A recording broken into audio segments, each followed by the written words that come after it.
G'day fellas, and welcome back to the channel. Now today we're going to get a quick review of Origin 2, what I think we should do in Origin 3, and what New South Wales should do moving forward. Now a quick disclaimer, all of these thoughts and opinions are exactly that. They're just my thoughts and opinions. They're not necessarily right, but they're also not necessarily wrong. We can always just agree to disagree. Also, I'm naturally pretty brutal. I call a spade, so just keep that in mind that I'm not shitting on your favorite player. I'm just trying to talk about a New South Wales Origin team that I really want to become competitive so we can actually challenge Queensland. But yes, in all seriousness, there's no disrespect meant to any of the players that I talk positively about or negatively about. Also, if you do enjoy the content here, we do a lot of predictions round by round. We also do some NRL news, and like today, we're doing some Origin news. If that sounds like something that's up your alley, don't forget to drop a sub. We're actually rapidly growing, only started the channel like a month and a half ago, and so far the support has been overwhelming. Long intro, let's get right on into it. Quick review of Origin 2. Turbo had one highlight in the game, and that was giving away the first penalty of the game 1 minute in. He then followed that up by getting injured in minute 2. In my New South Wales fan reacts to the Origin 2 team, I said that Turbo should not be there, not because I don't think he's a great player, but because he's just too injury riddled this year. He missed the first 8 weeks to injury, and quite frankly, his only 2 good games of the season were right before Origin 1 and right before Origin 2. The rest of the weeks, pretty much a ghost. The bigger problem isn't actually Turbo. It was putting Cookie at center. I understand that initially it might have just been a quick, interchange, get Cookie out there. The problem was Queensland kept attacking that side over and over and over again, and every single time they kept scoring. On the other wing, you had To'o and Crichton holding it down. They were doing well, nowhere near as bad as that left wing. Not to mention that Luai was also gravitating around that area, so you've got Addo-Carr, Cookie, and Luai, all probably New South Wales' 3 worst defenders, all in a little group. Like, it was really bad. The second that Valentine Holmes scored that second try, I instantly am putting Cameron Murray there. Again, that's not Cookie's fault necessarily. He was playing out of position, but as the coach, yeah, you see that Valentine Holmes try and how easy it was, and you got to do something about it. You don't leave Cookie there for the rest of the game. It's just blasphemy. It was crazy. Alongside Turbo, I do think that the Teddy era is kind of over here. I think we need to look to our future replacements. It's not that Teddy's a bad player, but at the Origin level, he's been worked out. Queensland know that whenever Teddy has the ball, he's not going to pass it. Very rarely is he going to pass it. He didn't pass it in game 2 at all. Every time he got the ball, he basically pulled his pants down below his ankles as he normally does, and he just ran it, and I'm sure that works in the under 8s and the under 6s and the under 7s, but at State of Origin level, you can't be so one-dimensional. He's not in form this season. The Roosters aren't doing too well. I think that Turbo and Teddy need to just play clubland for the rest of the year. Teddy did have some good plays defensively, though. I will give him that. Now, a lot of people are wondering about Game 3 and how you win it. Well, the reality is you don't win it. We're not going to win it. In Game 2, after reviewing the team, I said that this is easily a Queensland 13+. So my idea about Game 3, we're not going out there to win. Let's be honest here, New South Wales fans. But all the time I hear coaches in Origin and outsider opinions saying, well, I got to go with the guy with experience. He's been there before. He's done it before. He did well, blah, blah, blah. Okay, so now is your opportunity. Game 3, the series is over.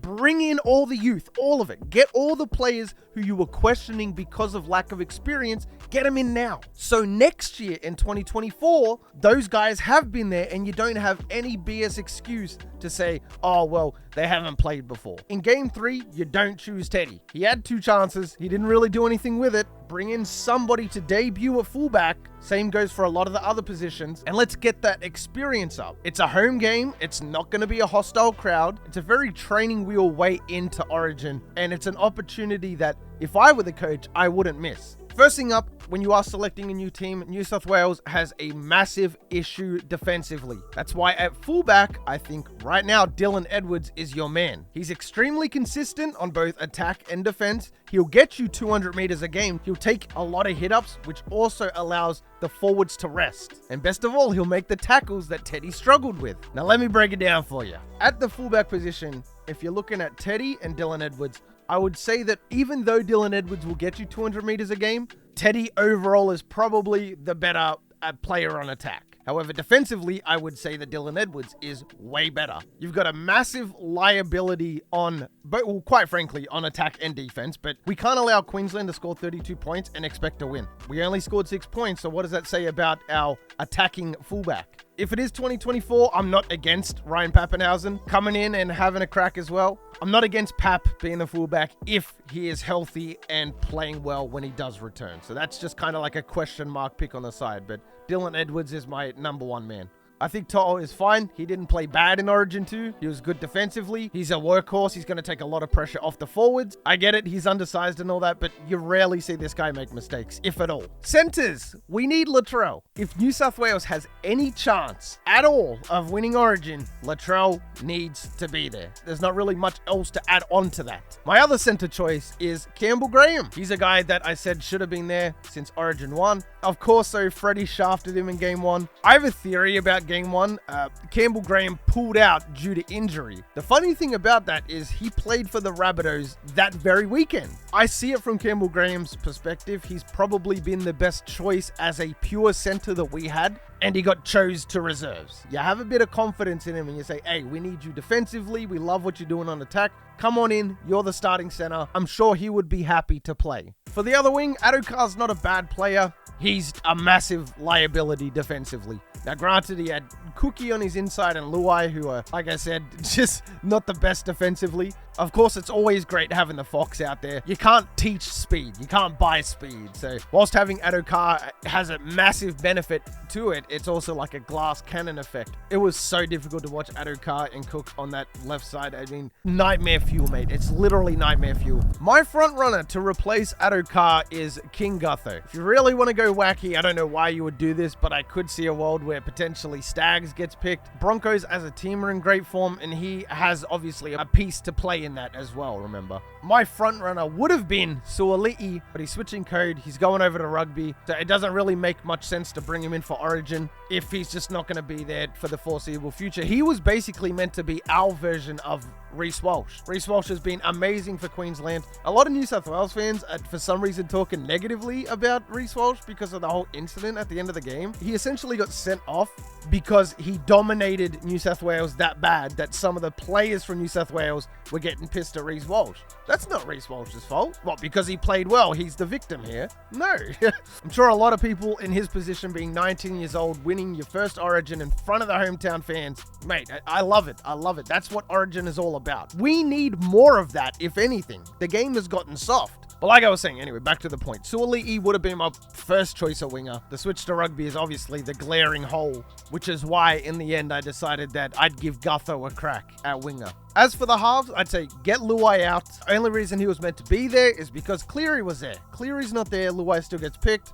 And just on that Reece Walsh situation from Luai's perspective, I'm not mad at it. I don't think either of them really carried on like idiots. Once again, I think Origin needs that kind of behavior to an extent. Not obviously, we don't want children out there having temper tantrums, but you know, I like the physicality. That's one of the big draws of Origin for me is the punch-ons, and you know what I mean? Like it makes it exciting. But yeah, case in point, get Luai out of there. Now, as for the halves combination, you could go Cody Walker and Nico Hines. You could also go Nico Hines and Mitchell Moses. My only issue with Nico is that if you are going to choose him to be one of your halves, the other half needs to be 10 out of 10 in play kicking. Nico is okay, but he doesn't really have the best on-field kicking, which is why he would be a bit of a liability in that regard. The other question I have with Nico is he an Origin player? I think at the club level, you would be struggling to find a better halfback or 5'8" than Nico Hines. You know, he's the Dally M winner for a reason, or player of the year for a reason. You just got to question with some of these selections